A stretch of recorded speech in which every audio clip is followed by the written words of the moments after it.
Buenas noches, estimados invitados, oyentes.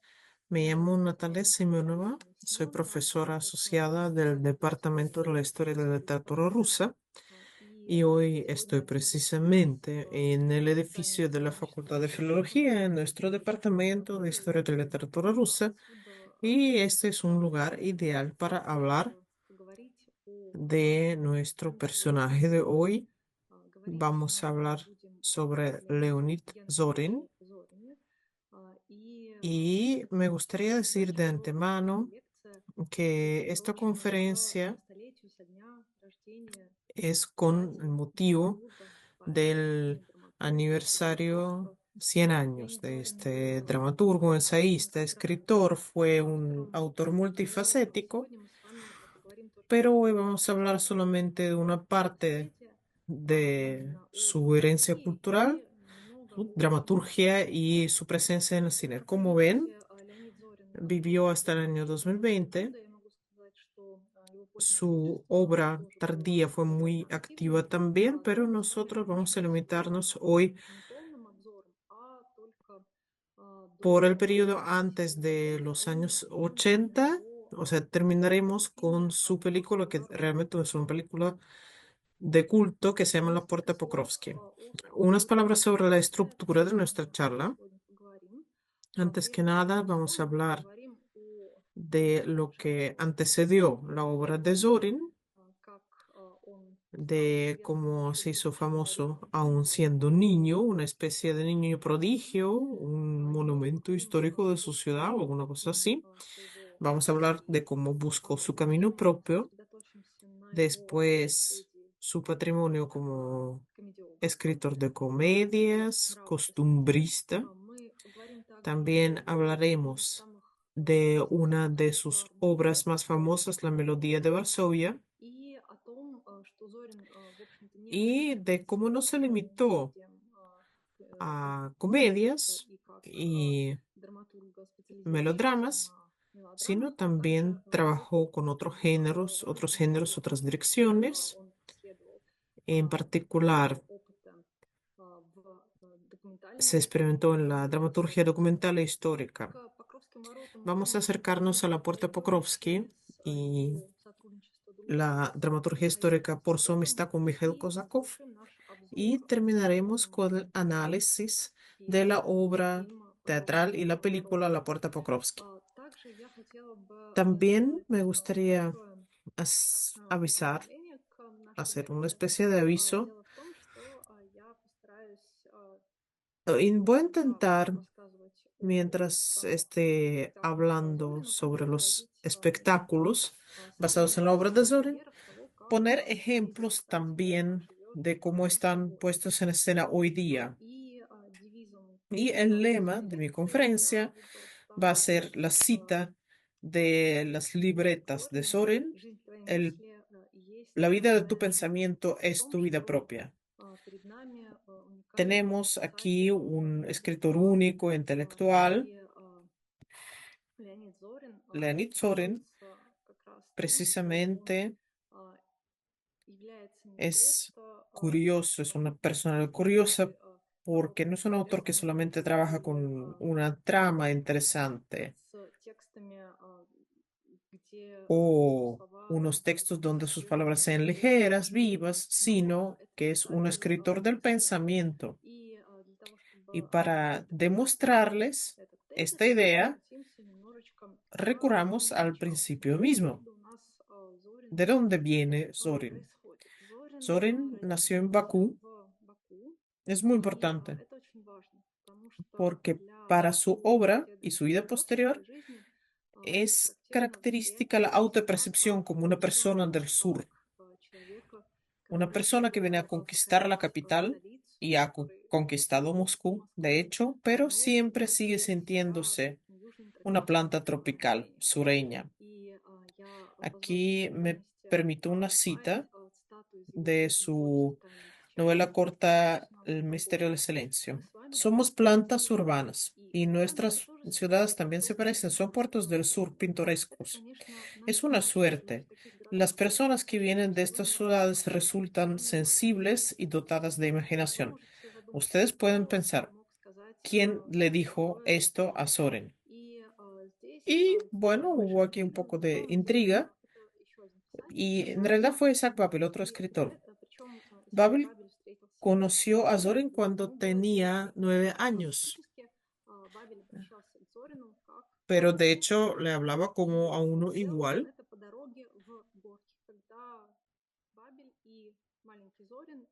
pero estaban en aquel momento de camino para visitar a Máximo Gorki. Y aquí también, en cuanto a la identidad de Soren como una persona del sur, tenemos que mencionar una cosa más. Este motivo de un joven que viene a conquistar la capital de una ciudad de mucho sol, una ciudad del sur, se repite mucho en los textos de Soren. Por ejemplo, en la obra y luego la película Amigos y Años y en La Puerta Pokrovsky también está presente este motivo. Kosti Kromin es un personaje autobiográfico y de esto habló muchas veces el propio autor. Un momento.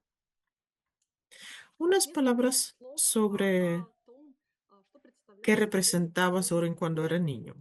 En esta imagen ven varias fotos y un periódico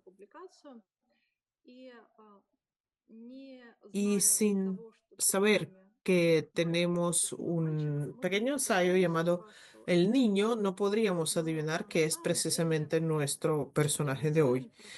Pero Soren se hizo famoso cuando todavía era muy niño, publicó una colección de poemas y se convirtió en una curiosidad a nivel de su ciudad y lo mandaron a Moscú para que se entrevistara con Gorky y se paseara. Viene a Moscú en un momento muy interesante, en verano de 1934,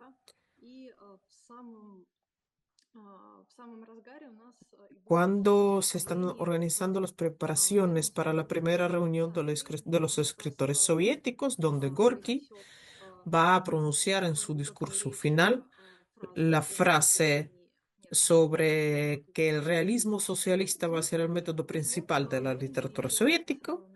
Y entonces viene a ver al patriarca de la literatura soviética. Es una época trágica a la vez. Qué interesante, porque precisamente es cuando muere el hijo de Máximo Gorki. Sin embargo, acepta recibir al niño. Sorin viene a la mansión de Rebushinsky, que está ahí en la foto. Aquí está la famosa escalera, pero ahí no conoce al escritor, sino conoce a otros dos escritores que vienen de Leningrado, que son Konstantin Fedin, de quien les habló hace poco Nikolai Guskov, mi compañero del departamento, y Mikhail Kosakov. En general, este encuentro va a ser muy importante porque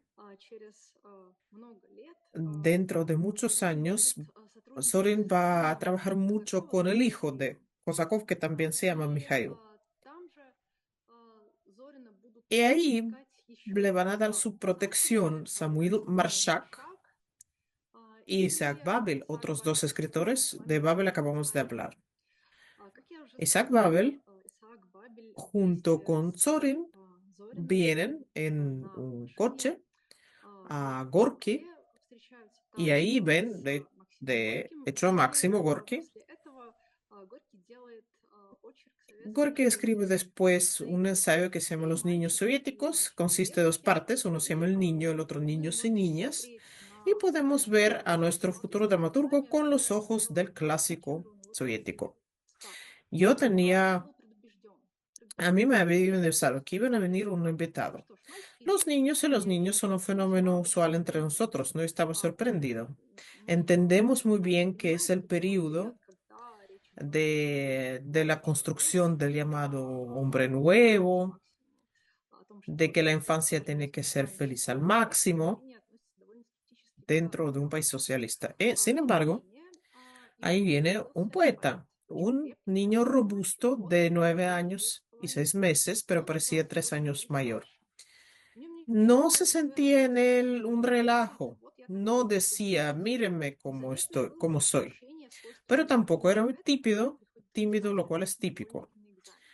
Podría pensarse que se daba toda la cuenta y se sentía igual a los adultos. ¿Quién de los poetas le gusta? Por supuesto, Pushkin, y de los narradores, Turgenev.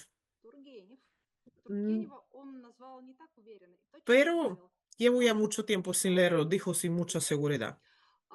¿Cuánto tiempo? Como 6 meses. Y ahí pensé sin querer que yo a su edad apenas sabía leer, solamente leía salmos en eslabón eclesiástico. Gorky llega a la conclusión de que este niño es una figura exclusiva. A muchos le recordará a Mozart, quien empezó a componer cuando tenía 6 años. A lo mejor cuando tenga 19 o 29 se mostrará como una fuerza social de mucha importancia. De hecho, este pronóstico de Gorky se cumplió porque Sorin llegó a ser uno de los miembros más importantes de la Unión de Escritores y publicó su primera comedia en el año 49. Ahora vamos a llegar a este hecho, pero es importante también este encuentro porque influyó en el futuro escritor junto con la visita a varios teatros de Moscú y puso los cimientos para su trayectoria futura creativa. Y la primera obra de Soren, primera obra teatral, sale en 1949. Aquí tenemos que mencionar una cosa. Soren, como ya entendemos, desde su infancia había sido intelectual, pero también es típico para su visión del mundo una autoironía. Muchas veces en su narrativa autobiográfica subraya su disfraz de grafómano y su avidez de la obra creativa. Es muy productivo como escritor e incluso podemos percibir esta autodenominación como grafómano como un juego parcial consigo mismo y con el lector, con el espectador. Hace hincapié en el hecho de que tenemos frente a nosotros un dramaturgo muy, muy prolijo. Se percibe a sí mismo desde el principio como alguien que es capaz de cambiar la sociedad, con un dramaturgo que llama atención a unos problemas importantes, que son tiempos difíciles. 1949 a 53 es el principio de la Guerra Fría cuando se producen varias campañas ideológicas y al mismo tiempo surge el llamado a escribir comedias. Y de hecho, Soren empieza a escribirlas. La primera comedia corresponde a la estética del realismo socialista, pero él aprende paulatinamente, crea varios textos que no publica o no son puestos en escena por lo menos. Así no sucedió siempre. Si la juventud fue puesta en escena del teatro Yermolova, uno de los teatros más importantes, de hecho el segundo importante junto al Teatro Artístico de Moscú-Mhat, luego amplía su espectro y también aquí hay que mencionar una cosa. Zoran tenía unos maestros muy buenos, y también los directores con los que trabajó, Lobanov, Rezanov, Rubén Simonov. y otros.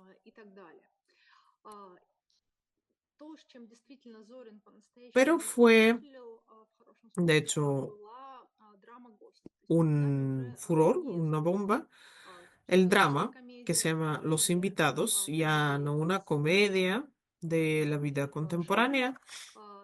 Zorin empieza a profundizar. Y es importante que aparezca en él una trama interior en su dramaturgia. Tenemos un escritor intelectual, otra vez.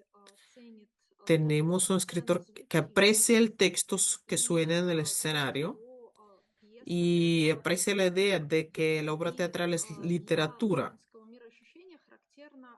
Es típico para él componer ciclos de sus obras, unir sus obras en ciclos. Hizo varias colecciones, las compaginaba de maneras diferentes, combinaba de maneras diferentes, pero también podemos destacar varias tramas interiores en sus textos. Y una de estas tramas es la idea de que la palabra no tiene que convertirse en fórmula, no debe ser muerta, debe ser viva. Y la segunda idea, parcialmente relacionada, es que el ascensor social tiene que funcionar y debe haber una idea de la justicia social. Y con esta idea, él escribe el drama que se llama Los Invitados. Es un drama familiar donde están presentes tres generaciones de una familia que intenta reunirse. El hijo mayor, que se convierte en un funcionario del partido, viene a visitar a su padre, que es revolucionario, y hay una trama paralela que habla de cómo el hijo rechaza la solicitud de uno de los solicitantes que vienen a él y es un hecho injusto. Le rehúsa la justicia. La obra tuvo mucha resonancia y fue prohibida y Soren fue muy criticado. La idea de la composición social no le abandona. Sigue haciendo textos con estos temas, por ejemplo, los bondadosos, los enciclopedistas, y en estos textos se conservan también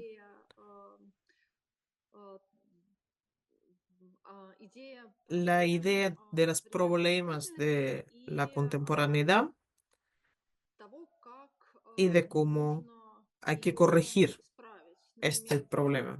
Por ejemplo, en los bondadosos tenemos el personaje de apellido Kabachkov, quien aparece en un instituto de investigación y por misericordia lo ayudan a llegar al éxito y después él empieza a manipular y a dominar las personas que le habían ayudado. Es una trama gogoliana, de hecho, como un revisor.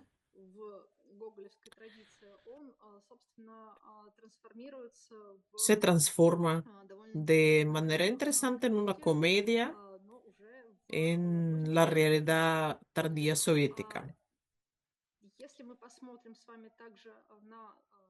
Si vemos otros textos de Soren, veremos que está también un fotograma de la película que se llama El hombre de ninguna parte. Es bastante interesante. Es una de las primeras películas de Eldar Rязанов y lo protagoniza Sergei Yursky. La base de esta comedia es la misma situación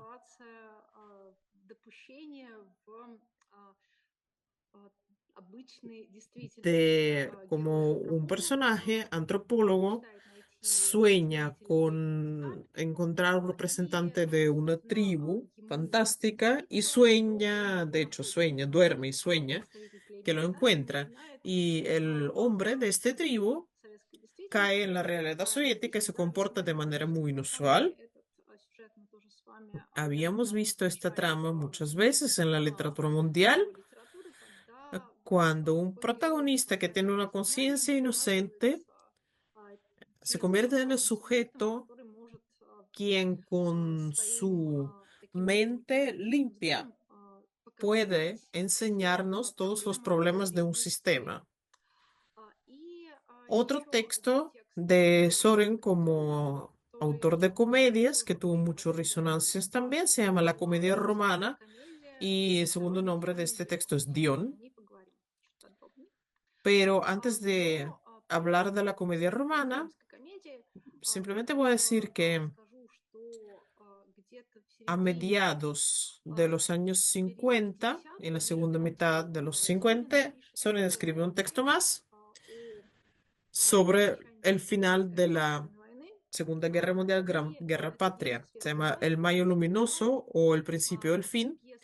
Habla del regreso a la vida pacífica de varias personas que viajan en el mismo compartimento del tren.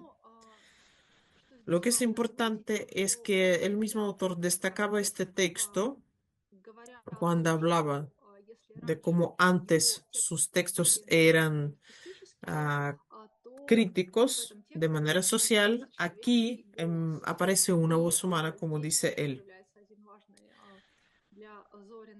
Y también una idea importante para él, la idea de la entonación, el concepto de la entonación del que vamos a hablar cuando hablemos de la Puerta Pokrovsky. Le parecía que ahí había captado la entonación y las personas de esta obra eran de verdad personas vivas y había logrado describir el amor, las escenas que eran verosímiles. Es decir, a partir de finales de los años 50, muestra muy bien el balance de lo social y lo lírico en sus obras. En varias obras va a dominar lo social, pero también va a haber obras donde lo más importante es el principio lírico. Si todavía estamos hablando de la sátira, la comedia social, tenemos que mencionar la comedia romana Odeón. ¿Por qué este texto fue tan importante? Porque fue uno de los traumas de Soren. De hecho, él tuvo dos puntos de dolor, dos situaciones de dolor.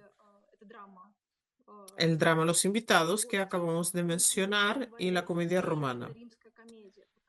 Porque las dos obras no estuvieron puestos en escena o muy rápido fueron eliminados del repertorio y no alcanzaron al espectador.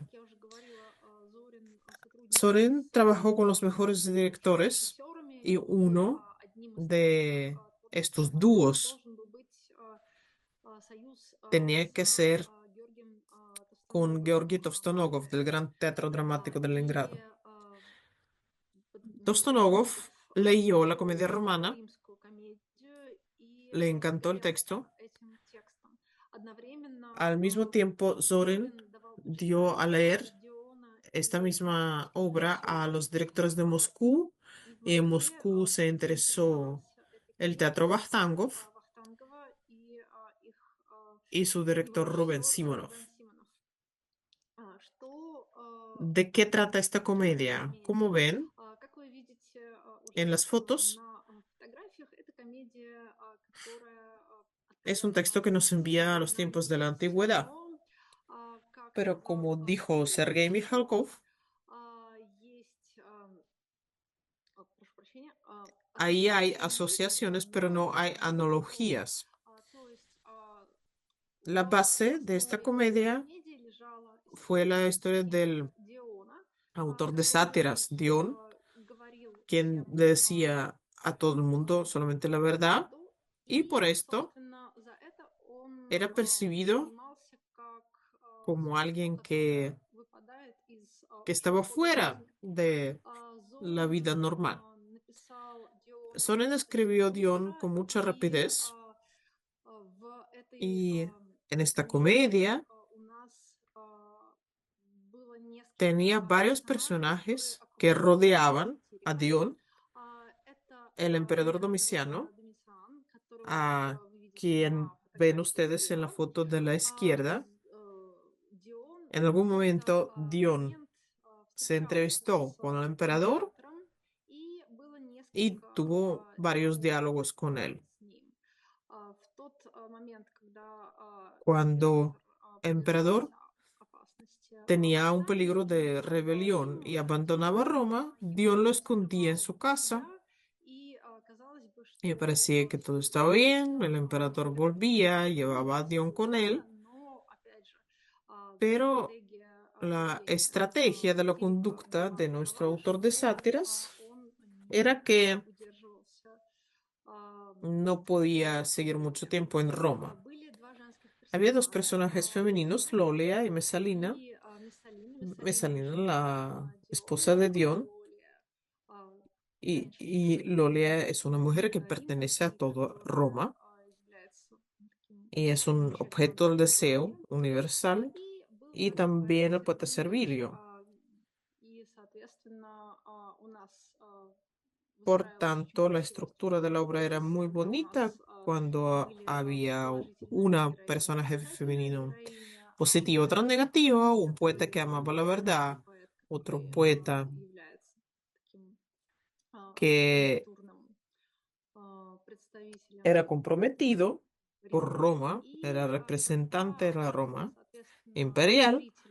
Y cuando los lectores o los espectadores conocían el texto, surgían ciertos paralelos, pero sin muchas analogías. Y Georgi Tostonomov, el director, convirtió esta obra en una obra maestra a nivel visual, incluso cuando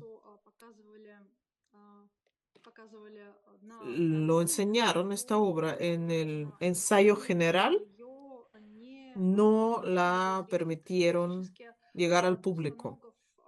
Tostonogov luchó mucho por esta obra, pero al final no vio los escenarios y solamente hace poco se encontraron las fotos que se hicieron durante los ensayos. Estaban en el despacho de Tostonogov en uno de los cajones de su escritorio. Y para ya terminar esta historia de la puesta en escena en el Gran Teatro Dramático de Leningrado, aquí ven también al actor Sergei Yursky como Dion que habíamos visto en el fotograma del Hombre de Ninguna Parte, para que vean que Zorin tenía sus actores preferidos, sus directores preferidos, con quienes le era confortable trabajar. Pero no siempre las obras tenían ese destino trágico. El mismo año, de hecho, salió al escenario la misma obra, pero con el nombre ya Dion, puesto en escena por Rubén Simonov en el Teatro Vastangov. Sí, se produjo. Y aquí vemos al gran dúo de actores Mikhail Ulyanov como Dion y Yulia Borisova. Todavía vamos a ver a estos actores también juntos en la puesta de escena de Melodía de Varsovia, obra clave de Soren. De hecho, aquí llegamos a uno de los textos que tuvo más suerte en los repertorios de teatros, que se creó al final del llamado periodo del deshielo en 1966, la Melodía de Varsovia. Soren decía que fue muy inusual para él escribir este texto con tanta rapidez. Durante mucho tiempo llevaba con carpetas donde ponían frases aparte o algunos materiales de preparación para escribir una obra de teatro. Y de hecho quería escribir una obra que se llamara Coronación. Se fue a Crimea, ahí sintió una tremenda inspiración y quiso escribir algo radicalmente distinto. Imaginó un estudiante que trabaja en una viña y se enamora, un detalle autobiográfico. Soren varias veces viajó a países diferentes, fue a Chequia, a Polonia, y estas impresiones, como ladritos, se componían dentro de su equipaje como dramaturgo. Y también se acordaba mucho de su viaje a Praga y decía que mucho más que las catedrales y estas cosas, le impresionaron las callejuelas de la ciudad donde simplemente paseaba. Sentía esta ciudad como un peatón y así sentía la historia de Praga. De la misma manera viajó a Polonia, donde, donde encontró a una escritora conocida suya que había sobrevivido al campo de concentración. Y ella le enseñó su ciudad, le mostró las cualidades humanas de una persona que sobrevivió al infierno, pero no quedó rota, sino conservó una pasión por la vida y cierto sentido de humor, ya no ligero, sino, sí, una cierta actitud humorística hacia la vida. También Soren fue a un pueblo polaco que después trasladó sobre la melodía de Varsovia. ¿De qué trata esta obra? Es la historia de un amor que consiste de tres encuentros y de hecho 2 décadas. Un estudiante que produce vino, Víctor, y una estudiante del conservatorio, cantante, se llama Milena, se encuentran después de la guerra, cuando la ciudad está en ebullición, la gente no puede estar tranquila. Y Soren destaca esta pasión hacia la vida que surge después de esta sensación de victoria en la guerra. Se encuentran en el conservatorio, se conocen y inesperadamente se enamoran. Luego van a encontrarse en varios lugares de la ciudad. Y lo interesante es que la melodía de Varsovia es un melodrama urbano, de hecho, ya que en la época del deshielo el espacio urbano se hace atractivo. Aparecen los melodramas de Gennady Shpalikov, por ejemplo, e incluso surge el término, los llamados niños Shpalikov, los muchachos Shpalikov, a quien luego Zorin va a representar en La Puerta Pokrovsky. Y en la melodía de Varsovia ha captado el autor el espíritu de la ciudad, el espíritu de la juventud, la energía que llena esta ciudad. Los personajes caminan, de hecho, su historia de amor. Vienen a diferentes lugares, no tienen un espacio propio porque los dos viven en las residencias de estudiantes y pasean, caminan por varios lugares y le ponen un sentido especial. Por ejemplo, el espacio del museo. Ahí surge el tema de que Víctor dice a su amada, en algún momento también nos vamos a convertirnos en algo obsoleto. También es interesante que ya en la primera etapa de su encuentro son muy diferentes por su actitud hacia el espacio. Víctor está localizado dentro del espacio urbano y Gela es más bien del espacio mundial. Una de las citas se produce en los telégrafos. Él viene ahí y Gela empieza a llamar a alguien en Polonia. Junto con Gela entra en la obra esta idea del multiculturalismo, de la pertenencia a otras culturas y otra actitud hacia el espacio mundial y hacia los idiomas. Después se separan, es una separación dolorosa porque aparece la ley que prohíbe los matrimonios con extranjeros y Gela se ve obligada a partir. Pasan 10 años y otra vez se encuentran. Víctor viene a Polonia a un congreso y ahí vemos que ya Víctor cae en el espacio de Gela y estando en Varsovia es cuando empieza a entenderla, cuando todavía sin ver a su enamorada camina por las calles y viene a este pueblito y empieza a entenderla mejor. Sintiendo el espíritu de la ciudad, ahí surge el fantasma posible de la felicidad cuando Gela le propone irse juntos y Víctor se niega porque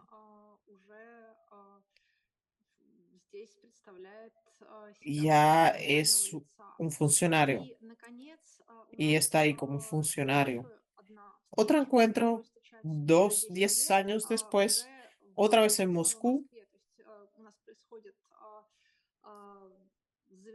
es una composición anillo. Otra vez Moscú, pero los personajes ya no pertenecen a esta ciudad. Él viene en un viaje de trabajo, ella viene de gira. Y es interesante que los personajes desarrollan hasta el máximo lo que les sucede en el tercer acto. Gela, que deseaba descubrir todo el mundo y decía cómo el mundo es petit, qué pequeño es el mundo, al final está reclusa dentro de esta trampa multicultural. Se queja a Víctor de que tiene una gira tan intensa que tiene que cambiar las ciudades todos los días y tener dos conciertos todos los días. Y Víctor, junto con Gela, entiende que está absolutamente cansado y no ve ningún sentido en su existencia. Es que la obra empieza con una voz de grabadora, cuando no reconocemos, de hecho, la voz del protagonista, y termina también con un monólogo grabado. Termina de una manera bastante triste. Se afirma este hecho, que está bien que no tengamos tiempo para nada. Esta obra fue una de las más populares y tuvo más suerte en la cartelera. Sigue así, aquí en la imagen hay dos dúos de actores, Yulia Borisova y Mikhail Ulyanov, en el Teatro Vахтангов, una visualización, y la otra es el Teatro Lenkom, la joven Alisa Freundlich, quien salió ahí en esta obra. Y también les voy a enseñar de cómo son las puestas de escena de esta obra hoy. Aquí ven una puesta de escena por el Teatro Vахтангов, también el pequeño Teatro Dramático de San Petersburgo, y una de las últimas es el Teatro del Taganka en Moscú. La obra sigue en los teatros y no pierde la popularidad. Y ahora vamos a pasar a otro avatar, digamos, de Soren. Como he mencionado, él escribió no solamente melodramas y comedias románticas, sino también experimentó con otros géneros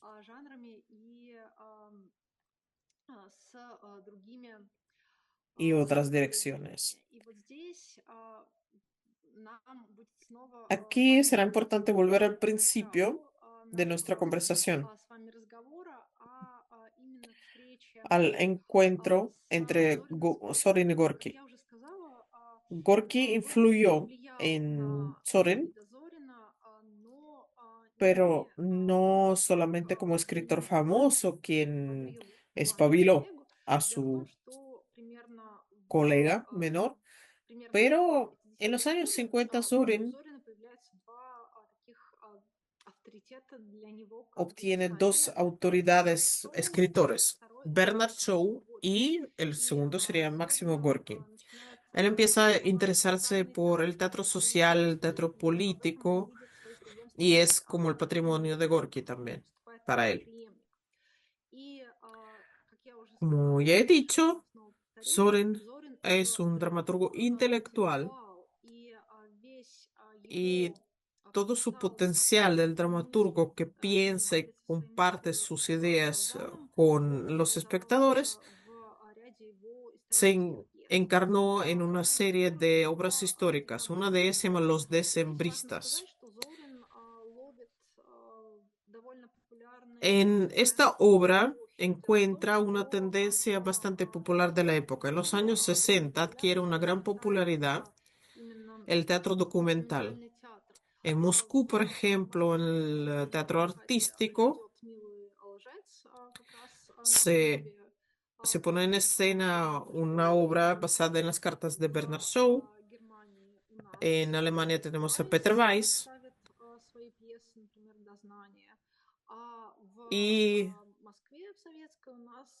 y en Moscú, Zorin Shatrov y Svobodin se unen para crear una trilogía histórica, la llamada trilogía revolucionaria. Como vemos aquí en la imagen, el arte se arroja hacia lo documental y es importante que en algún momento el testimonio histórico, el documento, se convierte en algo muy vivo, contemporáneo, relevante. Una cita de un artículo de Lev Anensky. Nuestro siglo entiende que el grito de Nikita Muraviov, perdóname, Pestel, en el tribunal secreto contiene más verdad humana que cualquier línea de su constitución. No hace falta nada. Pongan en escena el caso Oppenheimer como fue apuntado por los taquígrafos. Anensky lo escribe en 1967 y de hecho el año pasado publicó la película Oppenheimer basado en la taquigrafía. Lean del escenario las cartas originarias de Patrick Campbell y Bernard Shaw. No hay nada más perturbador que la verdad directa de un hecho. Y Soren trabaja precisamente con los documentos de archivos, no solo.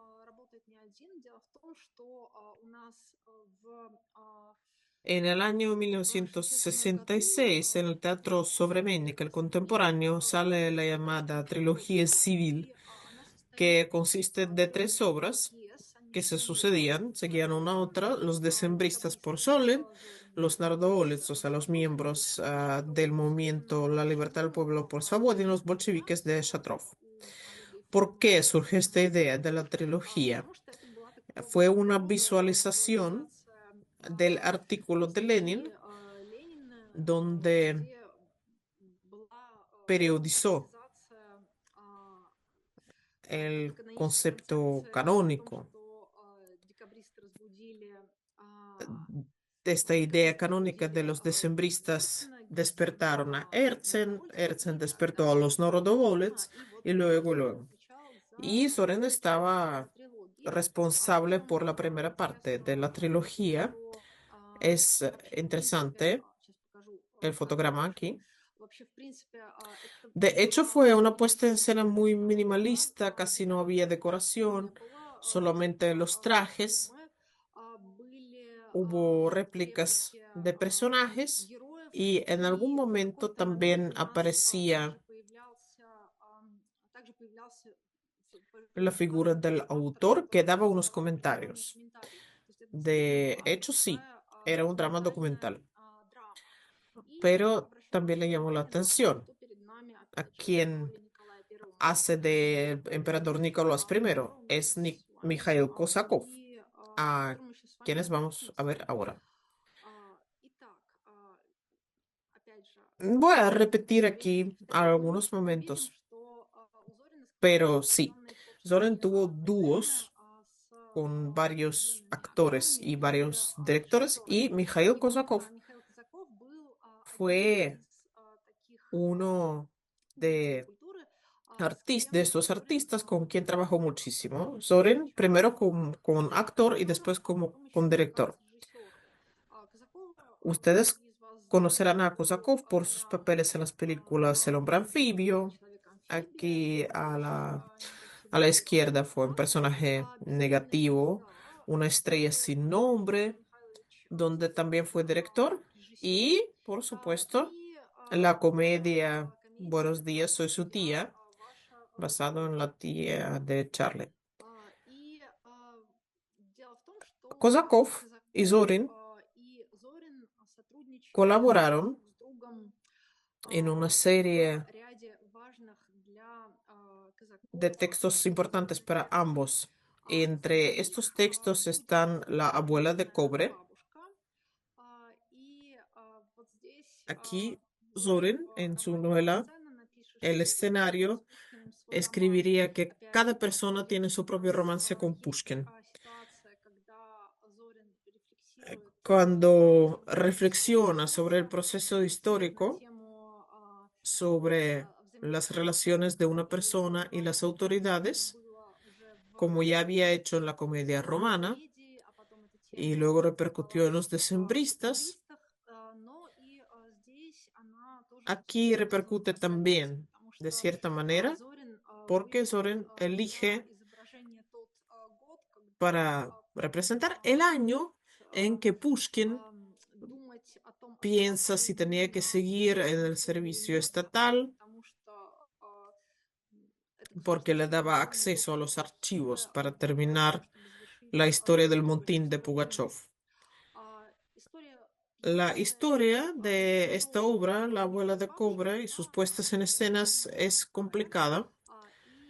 Ven que tenemos por lo menos dos actores que hicieron de Pushkin. Y Zorin en sus recuerdos decía sobre el retrato que ve a la izquierda cuando llegaban los invitados y preguntaban, ¿qué retrato tan bonito de Pushkin? Nunca había visto. ¿Cuál reproducción es esta? Y él decía que sí, humildemente, pero en realidad no era un retrato, era una foto de Roland Bykov haciendo de Pushkin.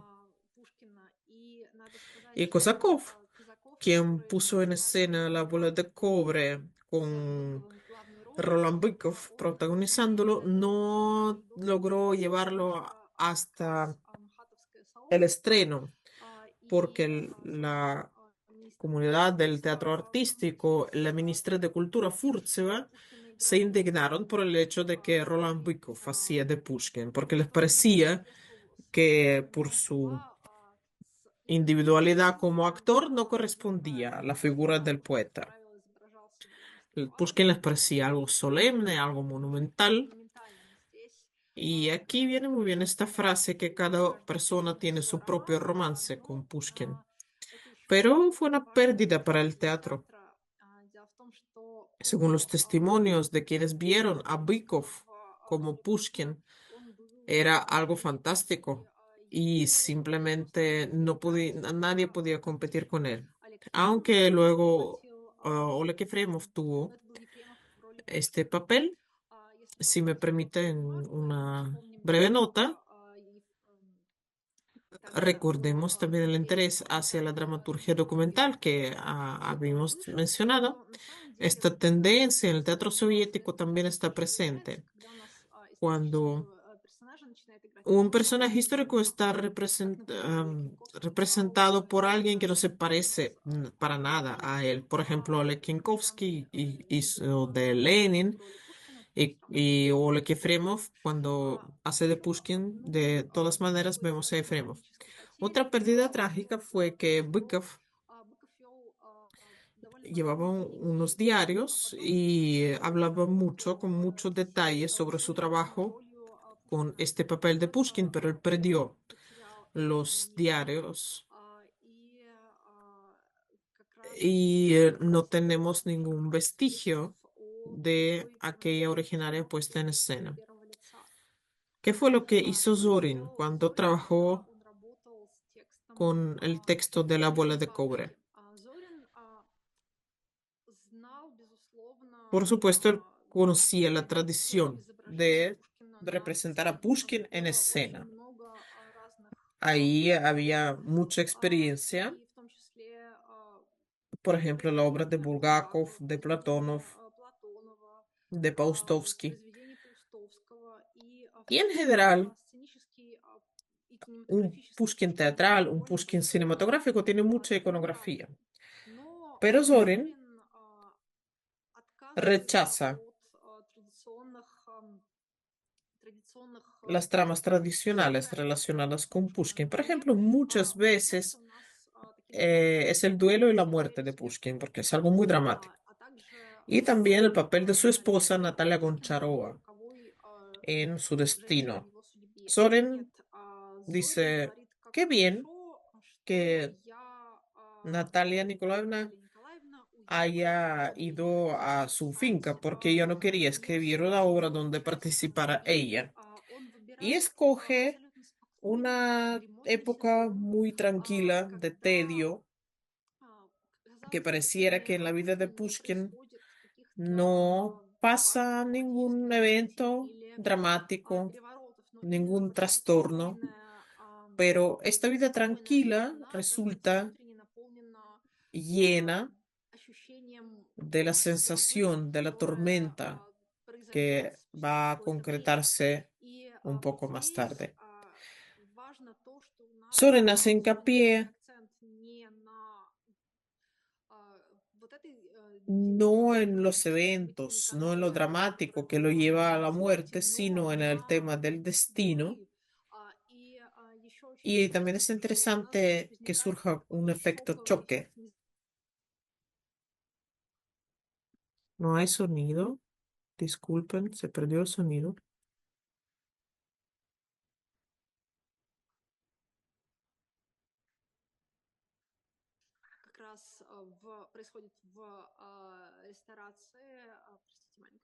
En el restaurante de Dumé, Pushkin, Vяземский, Sobolevsky, un círculo de amigos, almuerzan y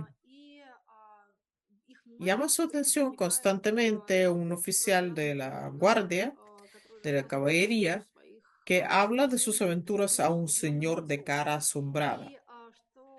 Lo importante es que también al final de este episodio le presentan a este oficial de guardia y resulta Dantes el que lo va a matar en el duelo más tarde. El final es que Pushkin está en el Río Negro y ahí suena su frase final: qué bien se está en el Río Negro, qué gracia este silencio. Pero el espectador entiende que este silencio no es gracioso, sino es una premonición ante la tormenta, cuando el espectador oye los pasos del destino y se da cuenta de cómo esta colisión dramática va a desarrollarse en el futuro, porque el Río Negro es el lugar donde murió Pushkin en el duelo. Y lo que lo antecede es la autodestrucción por parte del protagonista cuando entra en discusión consigo mismo si tiene que abandonar su puesto público o no y poder trabajar en los archivos, o tiene que irse de San Petersburgo y tendrá que dejarse realizar sus ideas. Pero ya empezamos a entender que él ya está cerca de su sacrificio, autosacrificio. Otra cosa interesante es que Kosakov sí realizó la versión cinematográfica de esta obra. Y aquí puse varias capturas de pantalla porque ahí vemos que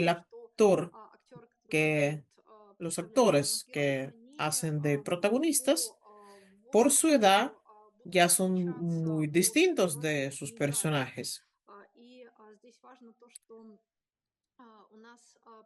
Lo que antecede el texto es un romance por Bulata Kujava, no se puede devolver el pasado. Y ahí se dice, nuestros personajes son mucho más jóvenes que nosotros. Esto nos lleva también a otro dúo entre Kozakov y Zorin, es decir, a la obra La Puerta Pokrovsky. Aquí simplemente les enseño que La Abuela de Cobre fue puesto en escena en 2024 ya por el Instituto de Arte Teatral en Moscú. Kozakov aquí sale como en un papel episódico como gran maestro internacional. Pero pasemos a La Puerta Pokrovsky. Y aquí tenemos que decir que Kozakov muchas veces recurrió a los textos de Zorin y transformó estos textos a lo largo del tiempo. Incluso si utiliza un texto, resultan dos obras diferentes por su sentido. Hablemos de La Puerta Pokrovsky.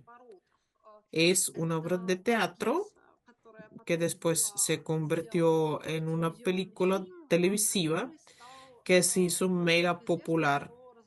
Es como un fondo del cinematógrafo ruso, fondo dorado, y todo el mundo conoce las citas de esta película. Aquí vemos a Kozakov como un protagonista, ya cuando no es joven, que está viendo un edificio derrumbándose, que está siendo derrumbado, y ahí entendemos que vamos a tener una narración nostálgica, pero este personaje, Kostik Romin, tiene muchos rasgos autobiográficos de Soren. Por primera vez, Kosakov pone La Puerta Pokrovsky en el teatro de la calle Amada de Brodna, en Moscú. Y aquí vemos esta puesta en escena realizada dentro de una estética absolutamente nostálgica. Es una tendencia interesante, pero en la época soviética tardía aparecen muchos textos llenos de nostalgia en cuanto a las épocas anteriores, por ejemplo, los años 20. Este texto trata los años 50. Y la idea de escribir la obra La Puerta Pokrovsky es algo que le viene a Soren ya en los años 60, cuando vive en un pequeño cuarto, en un piso compartido comunal, como se llama en la época soviética, en el Paseo Petrovsky en Moscú. Ya está pensando en que debería de escribir, y 20 años después sí lo escribe. Hay una historia interesante de cómo Zorin se entrevistó con Inokenti Smoktunovsky, el actor, quien a su vez le contó de que pasaba al lado de una mansión del Paseo Petrovsky y le dijeron que ahí vivía Zorin. Y Inokenti Smoktunovsky pensaba que no tenía dónde alojarse y quería pedir que le dejara pasar la noche ahí. Y Zoran empezó a reírse porque su espacio, su cuartico, era tan pequeño que difícilmente cabía él. Y bueno, ahí fue una fuente de risa para Smoktunovsky también. A pesar de este ambiente de la vida comunal, de esta colmena, como lo llaman, los personajes es un texto llena de una fantástica sensación de felicidad. Y surge la pregunta, ¿por qué la película se hizo tan popular? No fue al momento, no fue desde el principio. En cuanto salió a las pantallas, desapareció bastante pronto porque no le dejaron salir a como una proyección amplia porque una de las actrices, Yelena Koreneva, muy pronto después de producirse esta película, salió al extranjero y para una temporada, para un tiempo, la película no podía proyectarse por eso. Pero después surgió una demanda de una comedia nueva y ya había una comedia lista, La Puerta Pokrovsky. La pusieron por primera vez en las Navidades y al principio no obtuvo tanta popularidad, pero un tiempo después volvieron a ponerlo en pantallas y como un vino bueno, ¿saben? Esta película se hace cada vez mejor. Cuando Zorin se acordaba de cómo lo percibía el espectador, decían que primero la veían viendo y después la veían tristes y su melodía nostálgica no se apagaba, sino se hacía más fuerte cada vez. Es por un lado el tema de la memoria, de la nostalgia por la juventud. ¿Cuál es el secreto de la Puerta Pokrovsky? ¿Por qué se convirtió en un montón de citas que todo el mundo conoce? Es que Zorin y Kosakov encontraron una entonación en común. Zorin también encontró al personaje que provocaba una simpatía generalizada. Fue un muchacho Spalikov, al estilo de Gennady Spalikov de los mediados de los años 50. Recordemos, por ejemplo, la película Yo paseo por Moscú con el guión de Spalikov. Y el protagonista que vemos ahí es un típico muchacho del deshielo, joven, y Kozakov estaba buscando a un protagonista parecido, pero al principios de los 80, un día encontró en los estudios Mosfilm al director Sergei Solovьov, autor de Asa, y Solovьov le garantizó, de hecho, de que no iba a encontrar un personaje así. Sin embargo, la esposa de Kozakov, Regina Kozakova, vio en una de las películas al actor Oleg Menshikov, que era muy joven en aquel entonces, y le aconsejó que probara como Kostik Roman. Y para Menshikov, de hecho, fue el principio de su trayectoria. Pero lo importante no era tanto el casting correcto, sino el hecho de que Zorin y Kozakov mostraran una cierta unidad de almas. Tanto Zorin, intelectual,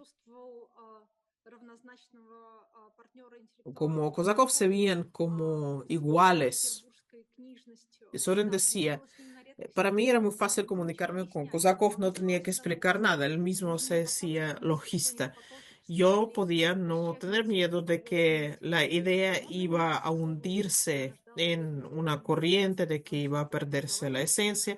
Y él creía que el habla coloquial, que no era un objetivo, que el pensamiento no conoce ningún límite, que el drama es la literatura. Aquí es muy importante que Soren, con su enfoque textocentrista, hubiera encontrado al realizador ideal de sus ideas, que también tenía un enfoque textocentrista hacia el guión.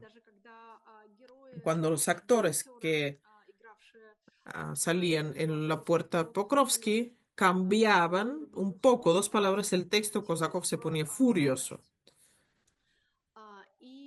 Y de hecho, Yelena Korineva también habla de esto en su testimonio, que Kosakov exigía cierta música de la frase y era muy importante. Pero otro momento importante fue que Kosakov recurrió a la experiencia de la vida en comunal, lo cual provocó en muchas personas este sentimiento de identificarse con aquella vida, pero no lo hizo puramente lírico, como en su puesta en escena en el Teatro de Malobronde, sino que lo hiperbolizó, lo volvió un poco grotesco. Y este ambiente un poco grotesco hizo ver el lirismo mejor y la añoranza de la juventud también mejor. Esto se manifestó sobre todo en las dos últimas escenas, en los dos últimos episodios, cuando todos los personajes vienen al hospital donde está ingresado Lev Hobotov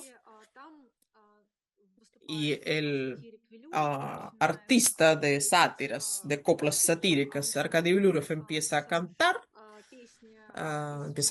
la canción de la película Los corazones de los cuatro. Y después vienen un programa de show y una especie de cancán de los pacientes de este hospital, alguno con muletas, alguno con vendas.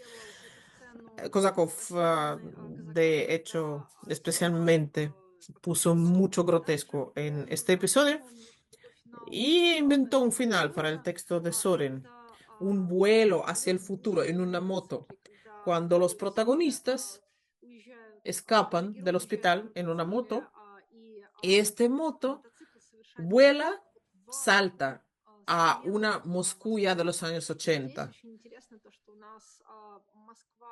Y esta Moscú final, cuando vemos también al principio, cuando se está derrumbando el edificio donde el protagonista había pasado su juventud,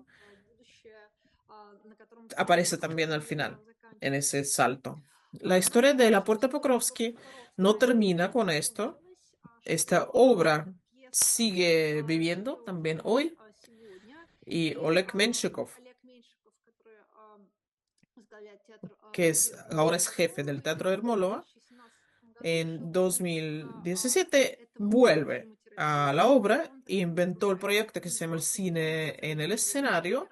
Y una de las primeras películas que se pusieron ahí en escena fue precisamente La Puerta Pokrovsky.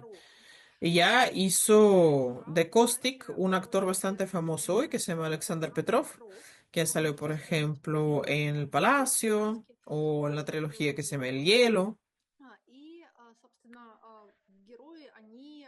Y los actores leían de nuevo el guión de la película. Otra puesta en escena interesante se produjo en el Teatro de la calle Malaya Bronne.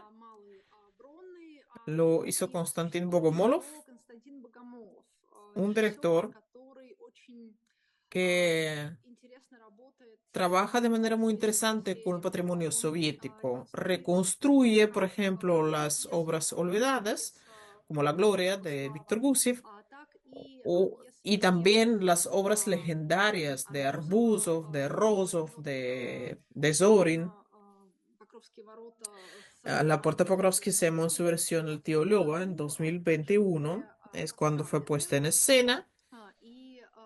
Lo interesante ahí es que se reconstruía en el escenario, de hecho, un fragmento del espacio de la película. O sea, Bogomolov no se dirigió tanto al texto de Zorin, sino al texto cinematográfico de Kosakov. Y Bogomolov trató algunos aspectos con mucha delicadeza, por ejemplo, la reconstrucción del espacio comunal compartido, y también le dio una visión nostálgica con las proyecciones de video de Moscú antiguo, de fotos antiguas, pero por otro lado, aquel espacio dentro del piso comunal no era comunal, como, no era, perdón, en concreto, como el caso de Osorio, sino un espacio independiente, tenía varias zonas semánticas, el escenario que no podían aplicarse a una época en concreto, los años 50, por ejemplo, ya que los trajes era algo colectivo, de toda la época soviética, y más bien hablamos de los personajes y no del momento. Bogomolov extranizó un poco el texto de Zorin, integró los monólogos de los personajes que se autorrepresentaban, de como por ejemplo, por qué viven en este piso, cuál es su pasado. Iluminó un poco lo que la mayoría de estos personajes que caen en este piso, iluminó el hecho de que la mayoría de ellos no son muy felices o no tuvieron mucha suerte en la vida. Y también puso una dimensión personal porque existe recuerdo de cómo él paseaba con su padre cerca de los estanques en Moscú, de unos laguitos, en el momento del rodaje de uno de los episodios de la película de Kozakov. Y lo que tuvo al final fue un trabajo interesante con el texto, con el espacio, según el modelo de las instalaciones que practicaron los conceptualistas de Moscú, que trabajaron mucho también con el espacio compartido soviético. Y la última puesta en escena es bastante reciente, estilizada a la época soviética, la Puerta Pokrovsky en el Teatro La Casa Báltica en San Petersburgo. Aquí voy a terminar mi presentación y voy a agradecerle su atención. Estoy dispuesta a responder a las preguntas. Si quieren, me pueden escribir un correo o ver nuestro departamento de la historia de la literatura rusa, donde publicamos muchas veces las noticias, los anuncios, los eventos que vamos a tener. Y agradezco también la Casa de Rusia en Barcelona por haberme invitado a dar esta charla.